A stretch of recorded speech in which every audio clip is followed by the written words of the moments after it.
बिस्मिल्लाहिर्रहमानिर्रहीम। अस्सलाम वालेकुम नाज़रीन, मैं अहमद फ़वाद हूँ। आप मेरा यूट्यूब चैनल देख रहे हैं। नाज़रीन, 3-4 बड़ी इंपॉर्टेंट खबरें आज की व्लॉग में आपके साथ शेयर करनी है। एक तो अहम इदारे के सरबराह मुस्ताफ़ी हो गए हैं। अगले साल उन्होंने रिटायर होना था, लेकिन पहले उन्होंने रिटायरमेंट ले ली है। इसकी तफसीलात आपके साथ में शेयर करूँगा। हुकूमत के अंदर सब अच्छा की रिपोर्ट नहीं है और मखसूस नशिस्तों के मामले पर भी एक बड़ी डेवलपमेंट सामने आई है। कोशिश तो भरपूर की जा रही है कि मखसूस नशिस्तें पीटीआई को ना मिलें और जस्टिस मंसूर अली शाह साहब और 8 जजिस का जो फैसला था, इस फैसले को गैर मौसर बनाया जाए। पार्लिमान में भी कुछ इस तरीके से एक्टिविटीज़ की गई, लेकिन इन तमाम तर चीज़ों में अभी तक नाकामी का सामना करना पड़ रहा है हुकूमत को। कुछ एक्सक्लूसिवली तफसीलात इस हवाले से भी आपके साथ शेयर करनी है और साथ ही साथ जो पस पर्दा मुज़ाकरात के हवाले से बातचीत चल रही है, इस पर भी कुछ तफसीलात आपके साथ में शेयर करूँगा। आगाज़ नाज़रीन करता हूँ जी। पहले ये एक ख़बर है जंग न्यूज़ की, आपके साथ शेयर करता चलूँ। और इस खबर में ये कहा जा रहा है कि फ़ौज ने इमरान को बता दिया मुज़ाकरात करेंगे, ना इसकी ज़रूरत है। तो इस खबर को मैं समझता हूँ कि ये एक प्रोपेगेंडा ख़बर है और ऐसी कोई बात नहीं है। ज़ाहिर सी बात है, जंग जियो ग्रुप का जो किरदार है, ख़ास तौर पर मौजूदा सिचुएशन में अगर आप खाली 2 न्यूज़पेपर्स उठाकर देख लें, दुनिया अखबार का न्यूज़पेपर उठाएं और जंग अखबार का न्यूज़पेपर उठाएं, और जिस एंगल से एक अखबार में न्यूज़ छपी हुई है और वही न्यूज़ जंग अखबार में जिस एंगल से छपी हुई है, तो आप अंदाज़ा कर लेंगे कि जो है वो किस हद तक जो चीज़ें हैं उनको प्रोपिगेट किया जा रहा है। बहरहाल जी, ये जो खबर छापी गई है, इससे मैं तो ये समझता हूँ कि ये भी इस वक्त चूँकि मौजूदा सिनेरियो के अंदर मामलात इस तरह से चल रहे हैं, इनको काउंटर करने के लिए ये काम किया गया। अब कह रहे हैं कि फ़ौज ने इमरान को बता दिया मुज़ाकरात करेंगे, ना इसकी ज़रूरत है। 2-3 इसके मैं एलिमेंट्स आपके सामने रखता हूँ जी। अगर फ़ौज कोई मुज़ाकरात कर रही है इमरान खान साहब के साथ, तो क्या जो फ़ौज है वो बताकर मुज़ाकरात करेगी या ओपनली मुज़ाकरात करेगी? जो आप कह रहे हैं कि हमारे जो सोर्सेज़ हैं, क्योंकि सोर्सेज़ से ख़बर लगाई गई है कि सोर्सेज़ ने बताया जी कि इस तरह की कोई जो मुज़ाकरात हैं वो नहीं हो रहे और ना ही हम इमरान से करेंगे। अब एक तो चीज़ ये आप जहन में रखें कि अगर ऐसी चीज़ होनी भी है, तो इस तरह से तो नहीं होगा कि ओपनली टीवी चैनल्स पे बैठकर किया जाएगा और सबको उसका फिर बताया भी जाएगा कि जी हाँ जी, ये जो हमारी डिस्कशन है वो हुई है। एक तो चीज़ ये।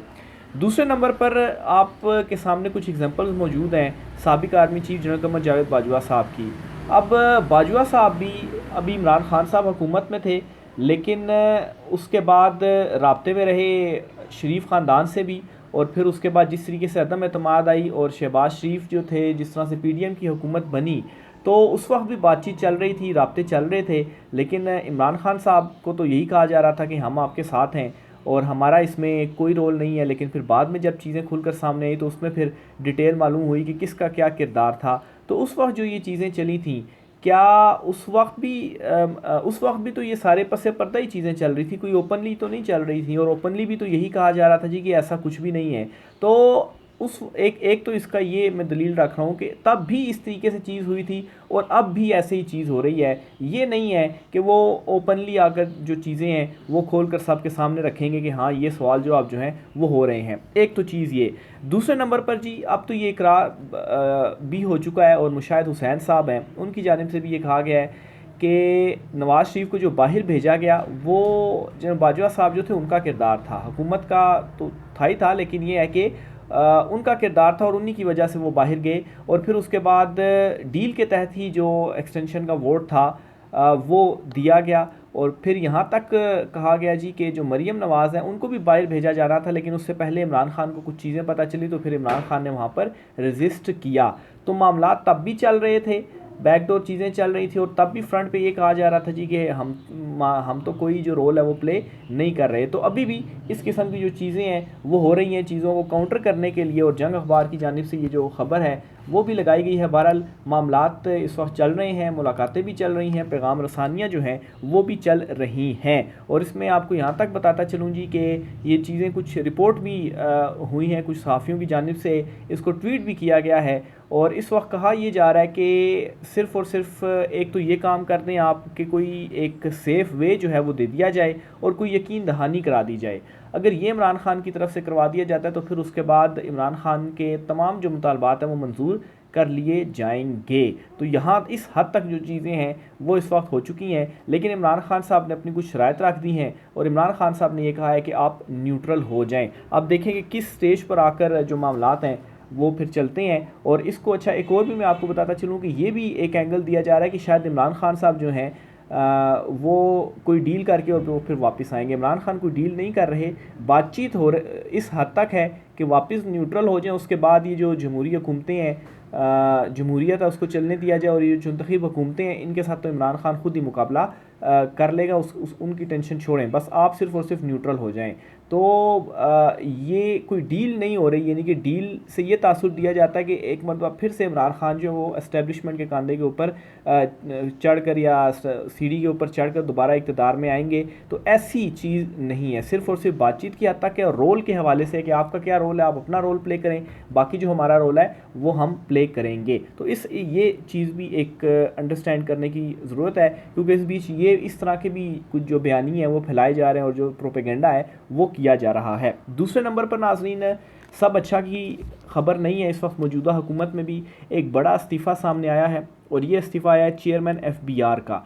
कबल अस वक्त रिटायरमेंट ये ले रहे हैं, अगले साल इन्होंने रिटायर होना था और इन्होंने 22 ग्रेड में भी प्रमोट होना था। तो आप ये देख लें कि इतनी अगर मतलब इनके पास अभी टाइम भी था और 22 ग्रेड में प्रमोट हो रहे थे, और 22 ग्रेड में प्रमोट होकर अगर ये रिटायर होते तो तब इनकी पेंशन मराहत वगैरह क्या होती। लेकिन अचानक से जो इनका इस्तीफ़ा है वो सामने आया और इन्होंने जो अपना इस्तीफ़ा है वो भिजवा भी दिया है। तो सब अच्छा की रिपोर्ट नहीं है, इस हुकूमत के साथ आहिस्ता आहिस्ता काम करने से जो है वो इनकार भी किया जा रहा है। और एक और बड़ा इस्तीफ़ा आज ये सामने आया है।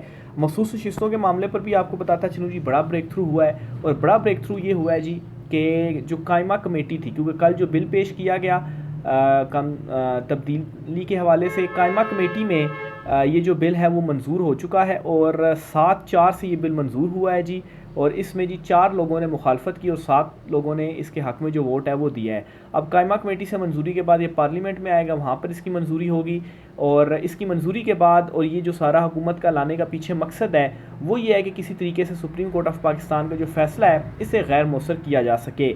लेकिन इसको मैं एक्सप्लेन करता चलूँ जी कि ये जो बिल या ये जो तरमीम कर रही है हुकूमत, इससे सुप्रीम कोर्ट के फ़ैसले को गैर मौसर नहीं किया जा सकता।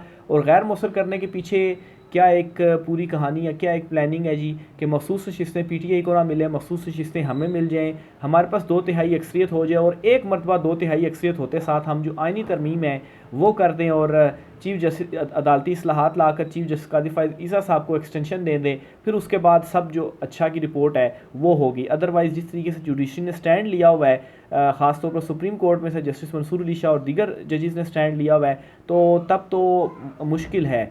और ये इसके पीछे सारे का सारा प्लान है। अब जी इसमें ये 2 चीज़ें लेकर आए हैं। एक तो ये चीज़ लेकर आए हैं जी कि मखसूस नशिस्तों से मुतल्लिक जो फ़हरिस्त है वो आप पहले दे सकते हैं, वो बाद में नहीं दे सकते। एक तो ये इन्होंने तरमीम की है। तो इसमें भी आप सुन लें कि पाकिस्तान तहरीक इंसाफ ने पहले फ़हरिस्त सबमिट करवा दी हुई थी, बाद में सुप्रीम कोर्ट के हुक्म के ऊपर उन्होंने दोबारा भी फ़हरिस्त दे दिया, लेकिन पहले की भी PTI की थी। तो इस तरमीम से कुछ भी अफेक्ट नहीं पड़ने जा रहा। फिर दूसरा ये जी कि जो आपने पार्टी सर्टिफिकेट जमा करवाना है वो आप एक ही मरतबा जमा करवा सकते हैं, दोबारा किसी दूसरी पार्टी का सर्टिफिकेट आप जमा नहीं करवा सकते। और वो किस चीज़ को जहन में रखते हुए इन्होंने सबमिट ये तब्दीली की कि चूँकि PTI के लोगों ने पहले सुन्नी इत्तेहाद का दे दिया था एफिलिएशन सर्टिफिकेट, और फिर उसके बाद अब वो PTI का सर्टिफिकेट देंगे एफिलिएशन, तो इसलिए जी हम ये तरमीम कर देते हैं कि एक मरतबा जमात का दे दिया तो फिर दूसरी जमात का वो नहीं दे सकते। तो यूँ जो PTI के ये जो 41 आज़ाद अरकान हैं ये सुन्नी इत्तेहाद में ही ये होंगे और ये PTI का सर्टिफिकेट नहीं दे सकते। तो इसलिए जी पाकिस्तान तहरीक इंसाफ की यहाँ से भी नशिस्तें कम हो जाएंगी और मखसूस नशिस्तें PTI को नहीं देना पड़ेंगी। और सुन्नी इत्तेहाद को तो वैसे ही इन्होंने मखसूस नशिस्तें नहीं दी हुई, लेकिन ये भी इम्प्लीमेंट नहीं होता। ये कैसे इम्प्लीमेंट नहीं होता? क्योंकि वो जो सुप्रीम कोर्ट ऑफ पाकिस्तान का जो एक डिसीजन भी है उसको भी देखा जाए। और ये जो आज़ाद अरकान थे ये असल में पाकिस्तान तहरीक इंसाफ के ही अरकान थे।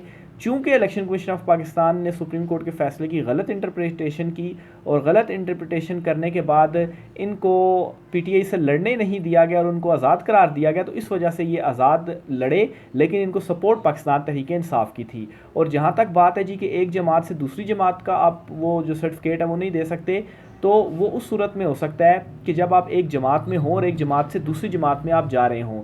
यहाँ पर तो ऐसा हुआ है कि वो गए ही सुन्नी इत्तेहाद में इसलिए थे क्योंकि इलेक्शन कमीशन पीटीआई में जाने नहीं दे रही थी उनको, तो असल में वो पीटीआई के ही हैं और उन्होंने सिर्फ और उनको ये माना ही नहीं गया कि वो सुन्नी इत्तेहाद के, वो है ही पीटीआई के। बस उन्होंने ये एक वेरीफाई करना है जी कि आप जो पार्टी सर्टिफिकेट है कि आप पीटीआई से ही आप लड़े हैं वो आप दे दें और आपको पीटीआई का तस्वुर कर लिया जाएगा। तो अपनी तरफ से कोशिश भरपूर की गई कि किसी तरीके से सुप्रीम कोर्ट ऑफ पाकिस्तान के फ़ैसले को गैर मौसर किया जा सके, लेकिन इन तरामीम के बावजूद गैर मौसर सुप्रीम कोर्ट के फ़ैसले को नहीं किया जा सकता। और अभी तो डिटेल जजमेंट भी आनी है इस फैसले की, और डिटेल जजमेंट जब आएगी तो जो मुझे नज़र आ रहा है कि सिकंदर सुल्तान राजा साहब के ऊपर पूरी चार्जशीट उसके ऊपर होगी जो उनका किरदार रहा है।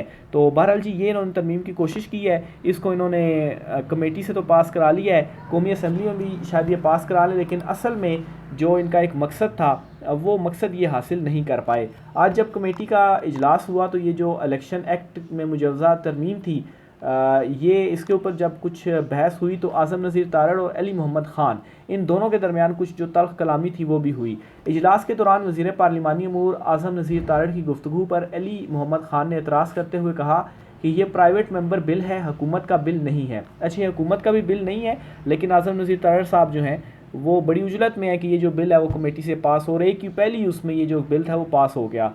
हालांकि चूँकि मैं ख़ुद भी ये जो पार्लिमानी कमेटीज़ होती हैं इनको कवर करता रहा हूँ, तो कभी भी ऐसा नहीं हुआ कि पहली ही उसमें कोई जो बिल है वो पास हो जाए। बड़ी इसके ऊपर बहस की जाती है, किसी को एतराज़ हो तो इसमें 2-3-4 इजलास हुआ करते हैं कमेटीज़ के, और फिर उसके बाद जाकर कहीं ये दोबारा पार्लियामेंट में भेजा जाता है। तो इतनी ज़्यादा उजलत थी जी कि पहली ही इजलास के अंदर इसको कमेटी की जानिब से पास कर दिया गया और आगे आप कौमी असम्बली में भेजा गया। तो अली मोहम्मद ख़ान साहब ने एतराज़ किया और कहा जी कि ये प्राइवेट मेंबर बिल है, हुकूमत का बिल तो नहीं है। जिस पर आज़म नज़ीर तारड़ ने कहा कि आप रेगुलेट ना करें, ये ना करें, आपने बीच में बोलना शुरू कर दिया है। अली मोहम्मद ख़ान ने कहा कि ये प्राइवेट मेंबर का बिल है, आप इनकी वकालत नहीं कर सकते। जिस पर आज़म नज़ीर तारड़ ने जवाब दिया कि अगर मैं कन्विंस्ड हूँ तो मैं इनकी वकालत करूँगा। तो ज़ाहिर सी बात है वो मतलब है कि अपना उन्होंने एक इख्तियार है तो उसको फिर बेशक मिस यूज़ करें, इस इख्तियार को यूज़ करना। तो वो कहते हैं जी कि बस मैं मुतमईन हूँ, मुतमईन इसीलिए हैं क्योंकि आप ही का एक किस्म का ये बिल है, बेशक प्राइवेट ने पेश किया हो, आप मुझे डिक्टेट नहीं कर सकते। अली मोहम्मद ख़ान ने कहा कि आपको भी बुलडोज़ करने का हक़ नहीं है। तो बुलडोज़ का वर्ड अली मोहम्मद ख़ान साहब ने इस्तेमाल किया जी कि ये बुलडोज़ करके पार्लिमानी कमेटी से एक किस्म का आपने जो बिल है वो पास करवाया है। तो ये दूसरी अपडेट जो है वो आज हुई है पार्लियामेंट से। आखिर में जी आपको इस्लामाबाद हाई कोर्ट से भी एक बड़ी अपडेट है वो आपके साथ शेयर करता चलूँ जी कि इलेक्शन ट्रिब्यूनल का जो मामला था, जो इलेक्शन कमीशन ने चेंज कर दिया था इलेक्शन ट्रिब्यूनल, और इसके ख़िलाफ़ पाकिस्तान तहरीक इंसाफ ने इस्लामाबाद हाई कोर्ट से रुजू किया था और चीफ जस्टिस आमिर फ़ारूक साहब ने एक किस्म का रोक दिया था ट्रिब्यूनल्स को, लेकिन काफ़ी बरहम भी हुए थे कि जस्टिस जहांगीरी जो हैं उनके ऊपर आप कैसे अदम एतमाद कर सकते हैं। तो बहरहाल ये पटिशन थी, इसके ऊपर फ़ैसला महफूज हुआ था और अभी तक फ़ैसला नहीं सुनाया गया। 2 रोज़ तो हो गए हैं फ़ैसला महफूज हुए, अभी तक फ़ैसला नहीं सुनाया गया। और फ़ैसला ना सुनाने से हुआ ये है कि जस्टिस तारिक महमूद जहांगीरी जो हैं, जो कि ट्रिब्यूनल के जज भी थे, केसेस को सुन रहे थे, वो छुट्टियों पर चले गए हैं क्योंकि समर वेकेशन हैं। अब वो 1 महीने के बाद वापस आएंगे।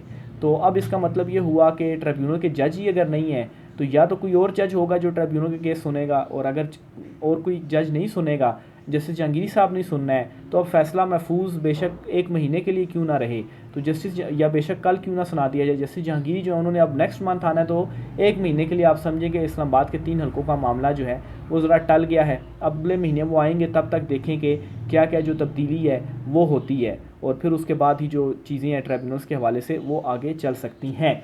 पाकिस्तान तहरीक इंसाफ की एहतजाज का मामला, तौहीन अदालत की दरख्वास्त पर इंतज़ामिया को दोबारा जो शो काज नोटिस का अंदिया देने का अदालत ने जो है वो अंदिया दिया है। अच्छा, ये इस तरह से हुआ था जी कि जो जलसे की इजाज़त नहीं दी गई थी, अदालती हुक्म पर अमल दरामद नहीं किया गया था, इस पर पाकिस्तान तहरीक इंसाफ ने तौहीन अदालत की दरख्वास्त दायर की थी। इस पर अदालत ने पहले नोटिस किया, जो इंतज़ामिया थी IG वगैरह या DC वगैरह वो पेश नहीं हुए। आज चीफ जस्टिस आमिर फ़ारूक साहब की अदालत में ही ये केस हुआ है, तो आज दोबारा से जो नोटिस है वो उनको जारी कर दिया गया कि जी आप पेश क्यों नहीं हुए अदालत में, आपको नोटिस दिया जा रहा है, और अगर आप हमारे दूसरे नोटिस के ऊपर भी पेश नहीं होते अदालत में तो फिर हम आपको शो काज नोटिस जारी कर देंगे तौहीन अदालत का। तो ये जी आज की जो है वो समात का कुछ मुख्तसर सा अहवाल था इस हवाले से। तो देखें जी अब ये जो इंतज़ामिया है वो कब आती है और इस पर कोई शोकाज होता भी है उनको या नहीं होता। राय का इज़हार कीजिएगा। आज के व्लॉग से इतना ही, इजाज़त दीजिए, अल्लाह हाफ़िज़।